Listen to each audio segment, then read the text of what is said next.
দর্শক আসসালামু আলাইকুম, আমি ডাক্তার আহমেদ নাজমুল আনাম, শিশু কিশোর নবজাতক এবং শিশু হৃদরোগ বিশেষজ্ঞ ও সহযোগী অধ্যাপক। সবাইকে বরাবরের মতোই সবাইকে স্বাগতম জানাচ্ছি। দর্শক, আজকে আমি এই শীতে আপনার বাবুর খাবারের কিছু ব্যাপার আমি তুলে ধরবো, উল্লেখযোগ্য যেগুলো যেগুলো আপনার বাবুর রোগ প্রতিরোধ ক্ষমতা বাড়াবে। অর্থাৎ শীতে আপনার বাবুকে এই খাবারগুলো দিচ্ছেন তো আপনার বাবুর ইমিউনিটি বা রোগ প্রতিরোধ ক্ষমতা বাড়ানোর জন্য। আশা করছি এই ভিডিওটা খুবই ইন্টারেস্টিং এবং ইনফরমেটিভ হবে, কার্যকরী হবে এবং আপনার বাবুর এই শীতে নিরাপত্তা নিশ্চিত করতে তাকে সুস্বাস্থ্যের অধিকারী হতে সাহায্য করবে। আমি মনে করছি এই ভিডিওটি আপনি প্রয়োজন অন্যদেরকে শেয়ার করবেন। অবশ্যই বিভিন্ন প্ল্যাটফর্মে আপনি জানান, কারণ অন্যদের বাবুরা আপনার ছোট্ট একটি শেয়ারে নিরাপদ থাকবে। মূল আলোচনায় আসি। এই শীতে আমার বাবুর ইমিউনিটি বাড়ানোর জন্য প্রয়োজনীয় খাবার। তো এই তালিকায় প্রথমে যে খাবারটি কথা বলবো, যেটা আমি আগে একটি ভিডিওতে মনে করেছি, যে কোনো গরম খাবার, লিকুইড খাবার। তাহলে আপনি এই ধরনের খাবার, আপনারা জানেন যে বাবুদের এই সময় বাবুর একটু ঠান্ডা থাকে এমনি, এবং আপনি যদি এই সময় একটু উষ্ণ গরম খাবার খান, বিশেষ করে যে বিভিন্ন ভেজিটেবল সেটা একটু উষ্ণ হয়, এবং স্যুপ বা স্যুপ জাতীয় খাবার একটু নরম করে খিচুড়ি, সেটা কিন্তু আপনার বাবুকে ইমিউনিটি বাড়াতে সাহায্য করে। সুতরাং একটু উষ্ণ গরম খাবার খুবই জরুরি।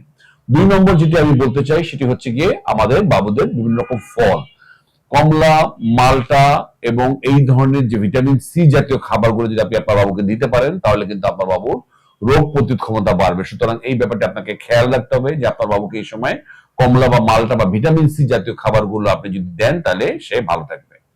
3 নম্বর যেটা আমি বলতে চাই, যদি 1 বছরের বেশি হয় আপনার বাবুর বয়স, তাহলে আপনি আপনার বাবুকে মধু খাওয়াতে পারেন। এবং আপনি জানেন এই মধুর আমি অনেক গুণাগুণ বলেছি, কিন্তু অবশ্যই মধু বা মধুর জাতীয় খাবার আপনি 1 বছরের নিচে আপনি দেবেন না, কারণ বোটুলিজম বলে একটি রোগ সেটা কিন্তু হতে পারে। সুতরাং মধু আপনার বাবুর গলা পরিষ্কার রাখবে। আপনারা জানেন যে বাবুরা ঠান্ডাটা ক্লিয়ার করতে পারে না, সুতরাং এই ঠান্ডাটাকে ভালো রাখতে কিন্তু মধু অত্যন্ত কার্যকরী ভূমিকা পালন করে। মধু ক্ষেত্র বিষয়ে বাবুর শরীরটা একটু গরমও রাখে। সুতরাং এই ব্যাপারটা আপনি খেয়াল রাখবেন এবং আপনার বাবুকে আপনি মধু দিন। অবশ্যই আমি আবারও মনে করে দিচ্ছি, বয়স কিন্তু 1 বছরের বেশি হতে হবে। শেষ খাবারটা যেটি দিয়ে বলবো, আমি নর্মালি এটাকে খুব বেশি আমি বলবো যে গরম দুধ।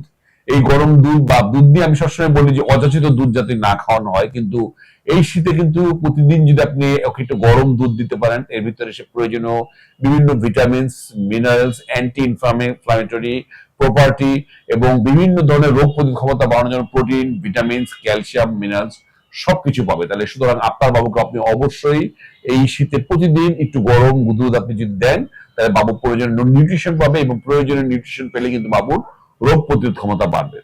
আমাদের একটা ধারণাই আছে শীত মানে বাইরে আমি কাপড় পরিয়ে রাখলাম। আপনি বাইরে কাপড় পরিয়ে বাইরে ঠান্ডা কমাতে পারবেন, কিন্তু ভিতরে যে কষ্ট বাবুর সেটি আপনি কমাতে হলে আপনাকে সঠিক খাদ্যাভ্যাস, সঠিক জীবনাচার, সঠিক অভ্যাস, বিভিন্ন ভিডিওতে আমি যেগুলো মনে করে দিচ্ছি সেগুলো যদি আপনি না করেন, তাহলে কিন্তু বাবু বারবার অসুস্থ হবে। এবং আমরা জানি, যখন আমার নিজের বাবুকে আমরা দেখি বারবার অসুস্থ হয়ে যাচ্ছে, বারবার জ্বর আসছে, তখন সেই মা বাবার জন্য যে কত কষ্ট সেটা আসলে বলে বোঝানো যাবে না। সুতরাং আপনার বাবুকে শীতে ভালো রাখার জন্য আমি মনে করছি এই কয়টি খাবার অবশ্যই খাওয়াবেন। অন্যান্য খাবার তো খাওয়াবেনই, কিন্তু এই ব্যাপারে আপনি মনোযোগী হবেন। তো দর্শক, আমি আশা করছি শীত নিয়ে আমার যে বিভিন্ন ভিডিওগুলো সেগুলো আপনারা দেখছেন, প্রয়োজনে আপনি অন্যদেরকে শেয়ার করবেন। পুরো সিরিজটা যদি আপনি দেখেন শীতে, তাহলে কিন্তু আমি মনে করি আপনার বাবু নিরাপদ থাকবে এবং আপনিও ভালো থাকতে পারবেন, কারণ সন্তান অসুস্থ থাকলে কোনো মা বাবাই ভালো থাকতে পারে না। আজ এই পর্যন্তই। পরবর্তী নতুন কোনো টপিক নিয়ে আবারও হাজির হবো। সেই পর্যন্ত বরাবরের মতোই আল্লাহ হাফেজ।